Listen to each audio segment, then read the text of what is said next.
Un soir, place d'Austerlitz à Strasbourg. Au-dessus du bar, le Molly Maloons vit Martine.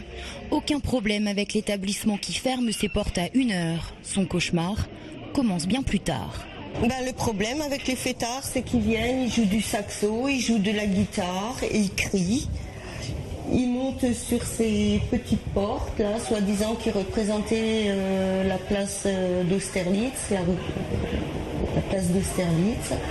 Et puis ils vous invectivent, et ils chantent, et puis ils crient et ils hurlent là, toute la nuit. Et qu'est-ce que ça vous crée, vous, comme nuisance ? Nous, comme nuisance, ça nous crée tout simplement que nous ne fermons pas l'œil à partir de 2h du matin jusqu'à 5h30, 6h. À quelques rues de chez Martine, le Café des Anges. Ici, pour le gérant, veiller à ce que les clients devant son établissement respectent la quiétude des voisins est devenu une habitude. Restez pas sur la route. Oui, monsieur. Il y a des personnes qui veulent comprendre, il y en a d'autres qui ne veulent pas comprendre. Et après, c'est une question d'incivilité, c'est une question d'éducation. Les plaintes se multiplient de la part des habitants du centre. La police municipale en a enregistré près de 2400 depuis le début de l'année.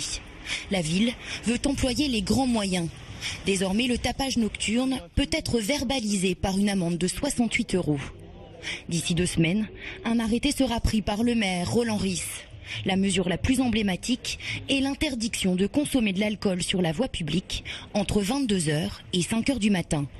Territoire concerné, le centre-ville, une partie du quartier de la Cruteno et du quartier de la Gare. Une décision bien accueillie par les gérants d'établissement. Alors comme en fait nous sommes responsables légalement parlant, les gens qui pourraient avoir trop bu, nous avons mis comme mesure en place que les gens qui viennent déjà avec une bouteille à la main, nous ne les acceptons pas dans nos établissements. Mais aujourd'hui, les clients ne le comprennent pas forcément et cette mesure-là va nous permettre de faire passer le message et de nous aider, nous, dans la gestion de nos portes. Le but est aussi de mettre fin à des attitudes qui peuvent être dangereuses pour les fêtards eux-mêmes. Olivier Bitz est l'auteur d'un rapport qui met en évidence une suralcoolisation chez des individus de plus en plus jeunes. Ce sont les comportements qui sont visés, ce n'est pas telle ou telle catégorie de personnes, ce ne sont pas les jeunes, ce ne sont pas les étudiants, ce sont des comportements qui viennent nuire à la tranquillité du centre-ville.